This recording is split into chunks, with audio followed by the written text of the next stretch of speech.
So while you're focusing to this bell sound mentally, relax your body, relax your mind, relax your breathing with your thoughts. Just follow the sound, please.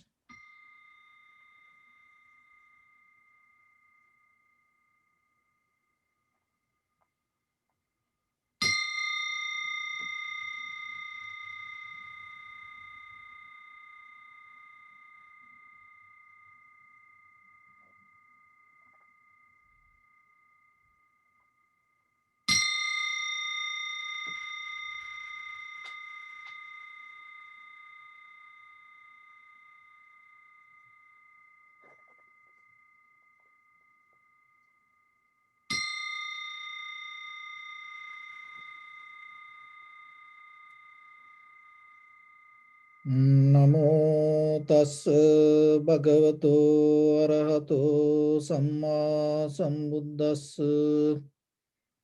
Namo tassa bhagavato arahato samma sambuddhassa. Namo tassa bhagavato arahato samma sambuddhassa.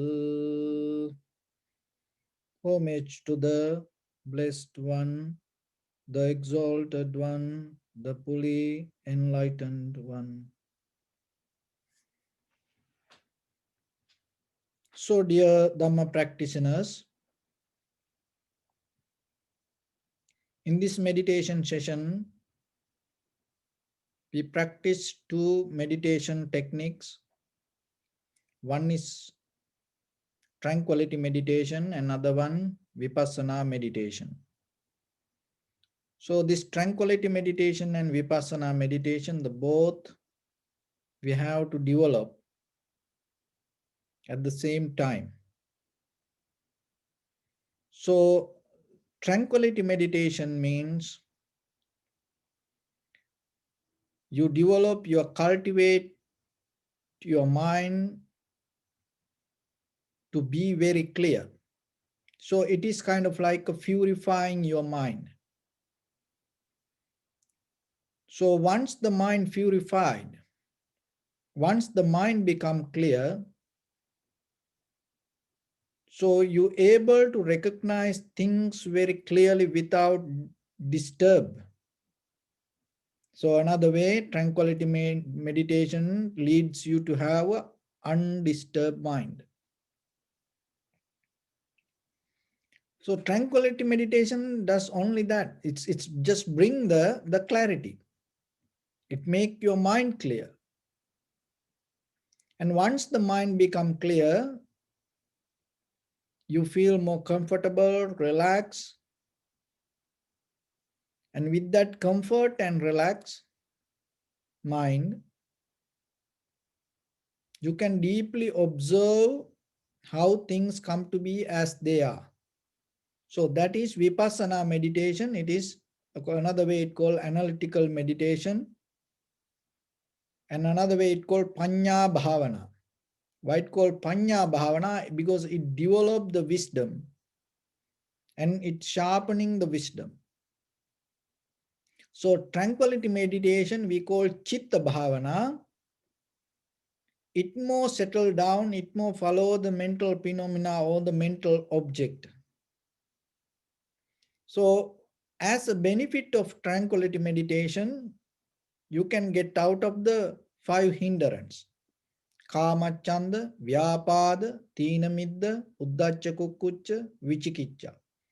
So the kama chanda means the self-centered desire to find the satisfaction with your eye, ear, nose, tongue, body, mind, looking for eye object, ear object, nose object, tongue object, mind object, and the body object.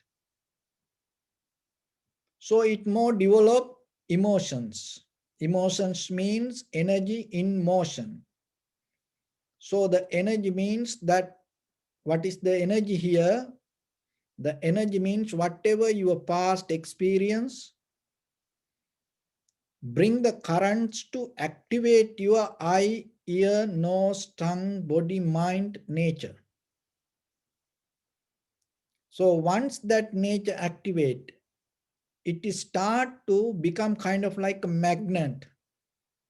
So now still you are in the past, your past experience, another way which we call habits. So related to your eye, ear, nose, tongue, body, mind, the habitual patterns or the past experience. Another way, mental formations or the phenomena or the sanskara, or develop a current to create the same kind of blueprint, or it's kind of like making a photocopy, or it's kind of like a creating or reproducing the same feeling. That is the very nature of the emotion. Emotion, what is the responsibility for the emotions? Reproducing. So that is what emotions does. So whatever you like to see, then I go with that. And then, so it become kind of like a current. So that desire itself take us forward. So with your ear, nose, tongue, body, mind, all these six senses, looking for perception, always keep running, keep running, keep running. This is the very nature of the Kama Chanda. So when you practice the tranquility meditation, it allows your mind to settle down without running here and there looking for this phenomena or the formations or the any kind of the perception. That it another way it called that you come to have a one pointness mind. So that is very necessary. Even forget about attaining to enlightenment or kind of like seeing high experience, just in day-to-day life. To have a peaceful mind, calm mind, it is good for you to learn just to settle down yourself a little bit. So as a result, the very first result you gain out of your tranquility meditation, this, calming down the mind. And the vyapada, once the mind get out of the desire or the becoming nature or reproductive nature, what happening? There is no resistance.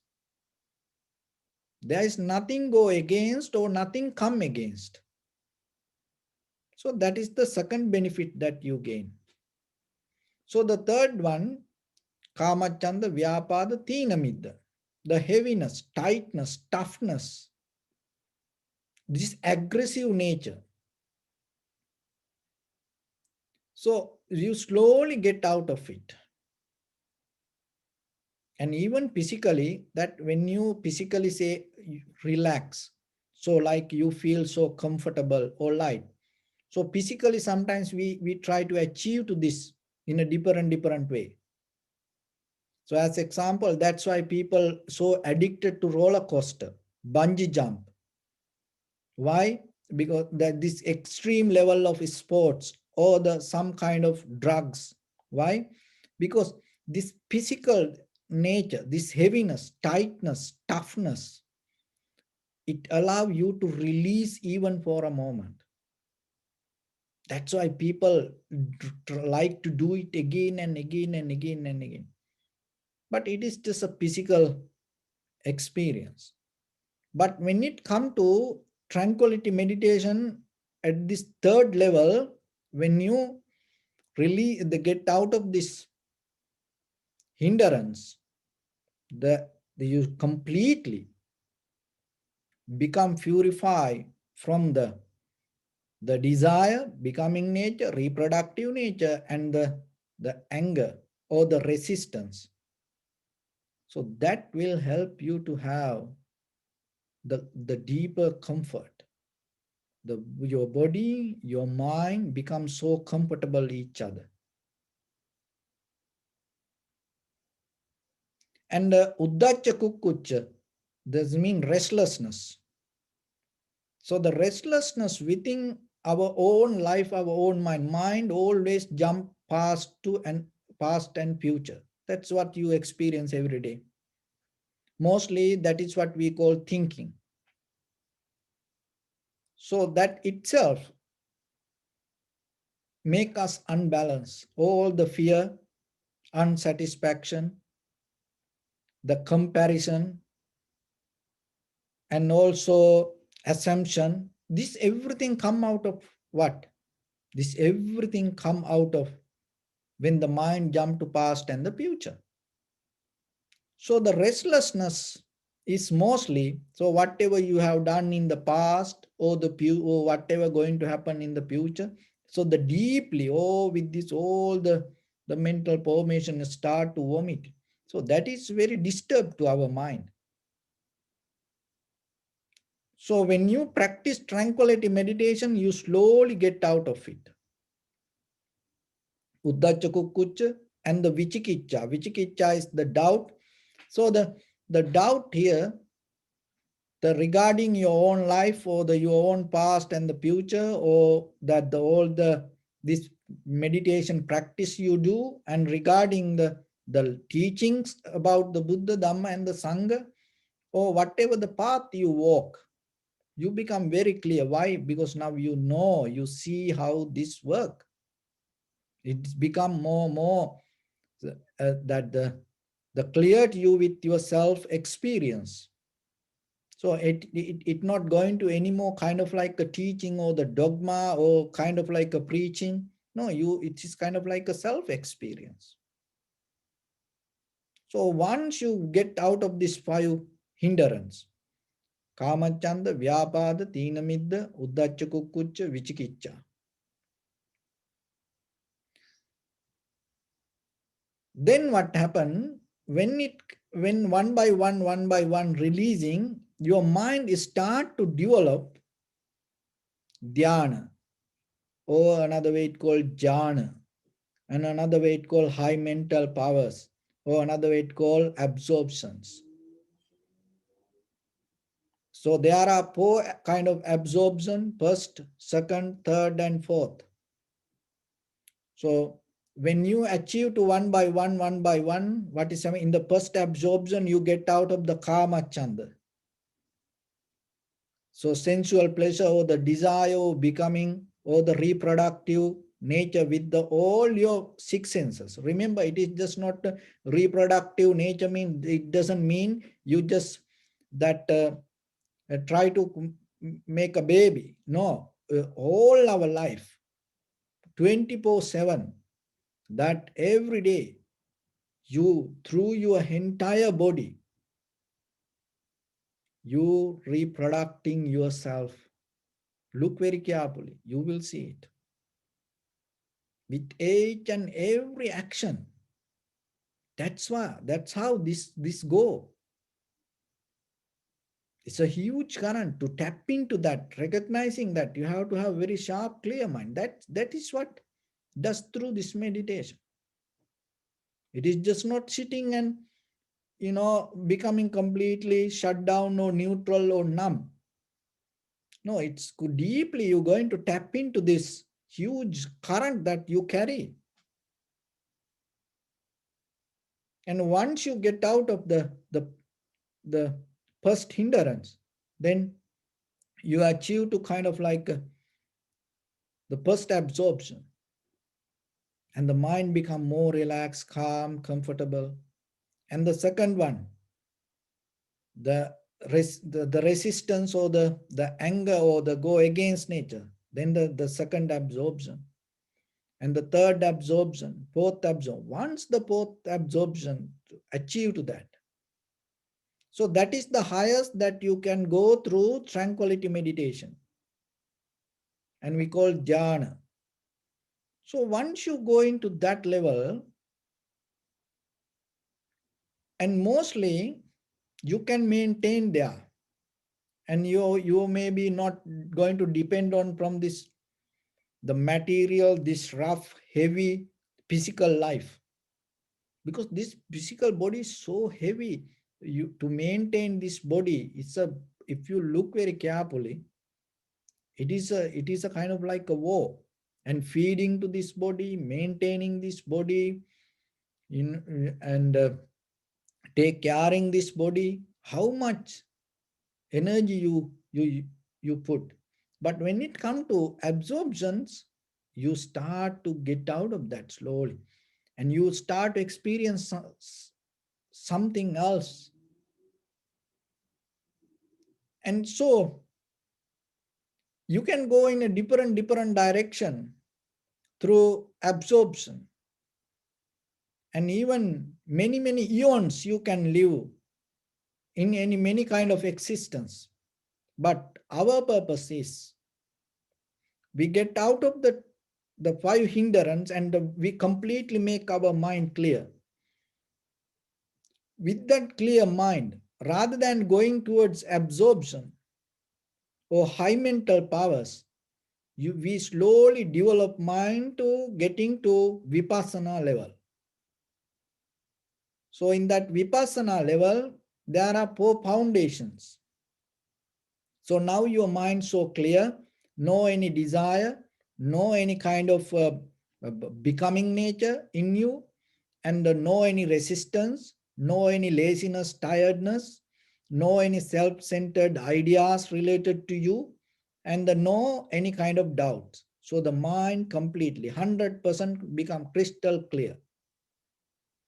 Once the mind become very clear,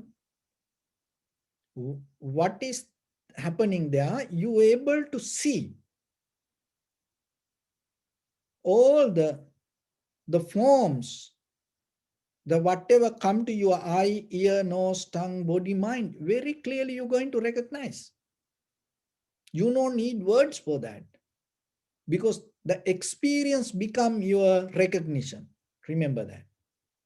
There is no thoughts in between your experience. When something appear to your eye, that appearance itself become your wisdom. That is the tranquility meditation and the wisdom connect. When something as a form, sound form appear to your ear, that appearance become your understanding. So then with the understanding and the appearance of the form, there is no gap. So that itself become your understanding. That is where you become thoughtless. With the nose, so whatever the aroma, so as example, this is aroma, so this is far away, it is not touch my nose, so I don't know anything about this. So then what happening, little by little, little by little, little by little, come closer to my nose, and it touch the nose. So once it touch the nose, so this is the form, and the five aggregates form feeling. So that this is the form, so it is still far away from my body, and I don't know about this, it is not belong to my world. So once it come and touch my nose, that touching bring the feeling. That feeling arise with the kind of recognition. That the feeling arise with the recognition, because that feeling, this itself bring the consciousness activate. So in between these two, there is no thought come to middle and think, what is this? So this happen only in the tranquility state of the mind. So otherwise what is happening? You watching TV. Now you some, or maybe you talking with somebody. Now then what happened? This smell come and then touch the nose. So it keep like a 2 minute, 3 minute, and maybe just imagine this is something burning smell, and it come to you. So it is burning somewhere, and you just watching TV, and suddenly this becomes strong. This aroma, the foam, the nose foam becomes stronger, stronger, stronger. It start to disturb to your eye consciousness. Then right away you go to this, and then you what is that no smell? Then you start to think, what is that smell? And maybe you don't recognize it. Maybe something burned somewhere. It take 5 minutes, 10 minutes, or then you cannot recognize, I cannot understand what is that. Then you may say, there's some smell, come, look, and then you go back to watch the TV. So this keep happening. But when it come to tranquility mind, tranquility state, this is what happening. So maybe you watching TV and you know watching TV, when the smell come and touch your nose, without any further delay, right away, it has power to recognize what this smell. That is the beauty of the tranquility mind. So then we imagine with your eye, ear, nose, tongue, body, mind, if you can experience anything just by appearance of the perception, just by contact of the perception without thinking, how powerful your mind, how light your mind. Because we don't think that sometimes to think we waste a lot of energy. To remind, we think a lot of we use a lot of energy. You save that old energy. So then your mind becomes so activated. So then with your eye, ear, nose, tongue, body, mind, you become very clear. And you become very clear and you become very comfortable with the experience. But when our mind is not calm, clear, sometimes it is a pleasant experience, but still deeper we can be tired. Maybe it undisturbed, it may be unhappy experience, but that also can be tired. But the beauty of the tranquility state, it doesn't matter pleasant or unpleasant experience. You don't get mental tiredness. You just experience it. That is where you develop, that's why it called undisturbed mind. And once you have that, that is not enough. Just a basic level. That is the start point of the Vipassana. So once you have that clarity, clear mind, what you should do? Rather, because you can just be with that, but still that your existence going to be. So then using that clarity, whatever the experience come to, your eye, ear, nose, tongue, body, mind. So the very first experience appear as a feeling. So then observe it and recognize what is this? What happening to that feeling? That is the important thing. What happening to that feeling? And then what will say? You will see that feelings change. And observe how it changed. Who is doing it? It's nobody doing it. It happened itself. If you deeply observe, you recognize according to necessary conditions, it change. So, and then observe deeply. And out of that feeling, now you recognize the feeling change, and out of that feeling, whatever the, the, the experience that you get, and as a satisfaction, that also going to change. And then that the experience of this change, why it happening? Because there is no selflessness. So then within that what you experience and the experiencer or the subject and the object, both moment by moment by change. So today I want to go a little bit deeper. So this is the process from tranquility to Vipassana. So when it comes to Vipassana, we observe impermanent, unsatisfactory nature and selflessness. So it's like when you play card, that you open your card pack like this, and then you see each and everything. But when it comes to, just imagine, when it comes to card pack, that everything in that packet, so that all the card should be there. If it one card is missing, it's not going to be complete. But when you play it, you just open it and you go by different names on the cards. But that everything bound to one concept, the same like. So Vipassana means, okay, catch this very carefully. Observing impermanent, unsatisfactory nature, selflessness mean, listen this very carefully. So it is not something that you can separately see impermanent from unsatisfactory nature and selflessness. So this is what deeply when you observe, you have to recognize. When something change, so in that change, because of that change, in that change, you see unsatisfactory nature. In that change, you see unsatisfactory nature. In that change, you see selflessness. So the change is the very first level of the help that you can get, or the ladder you can hold it and climb it to deeper. So that's why, because it's related to feeling.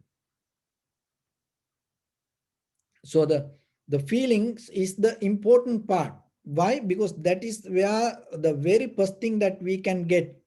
And before we go into to unsatisfactory nature, or find out the satisfaction or the selflessness, the feeling is the very surface level we can catch.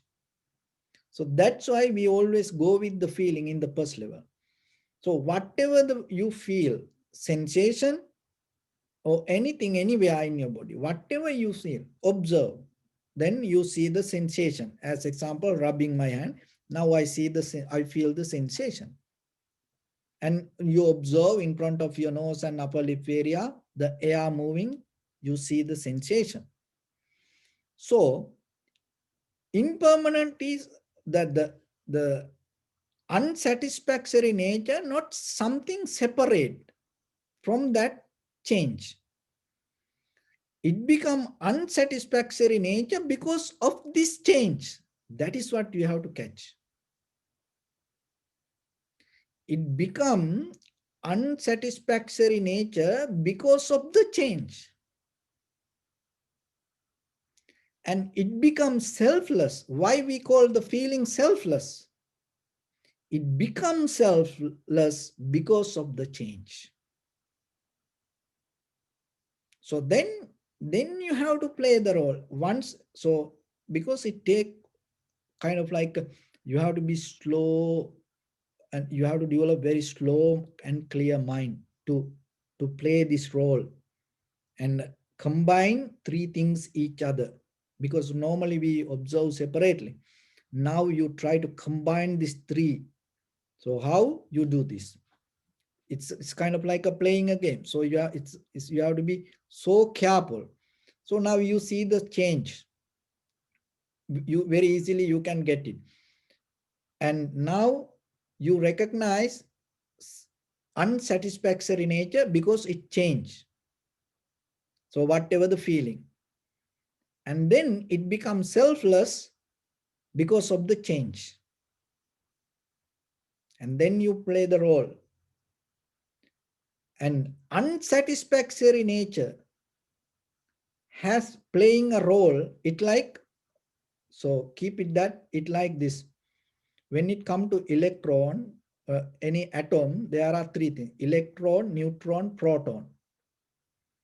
So And these three things come that the moving each other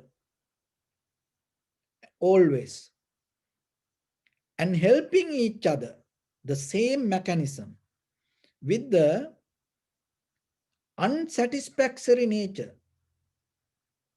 And there is the change, and in that change, unsatisfactory nature and selflessness. Why it become change? Because selfless and unsatisfactory nature. And why it become unsatisfactory nature? Because change and selfless. So if there is a self, this is not going to experience. So that is the deepest, the bottom of the vipassana that you can experience. If you can catch it, maybe not today, but just hearing is enough for today, maybe. In the future, whenever you have time, maybe you will experience it. Just remember that. As a basic level, you can experience impermanent, unsatisfactory nature, selflessness separately. But the bottom line is, the depth is why, because why it become unsatisfactory nature, why it carry the unsatisfactory nature, why something becomes selfless, why we say this everything selfless, because it has nature bound to change. Why it bound to change? Because it has a relationship the to selflessness. Why it become unsatisfactory nature? Because it bound to change and selflessness. So like that, these three things work each other, and that is why that we say this everything selfless. Why? Because it bound to change. If something is unchangeable, then what will happen? It will bound to self, and it will bound to satisfaction. But in this universe, there is nothing like that. There's nothing. So that's why that we say this everything impermanent. So observing yourself and recognizing it yourself is completely different kind of science. So that science called Vipassana. So let's practice a little bit, and your right palm on your left and neck head straight in one line and become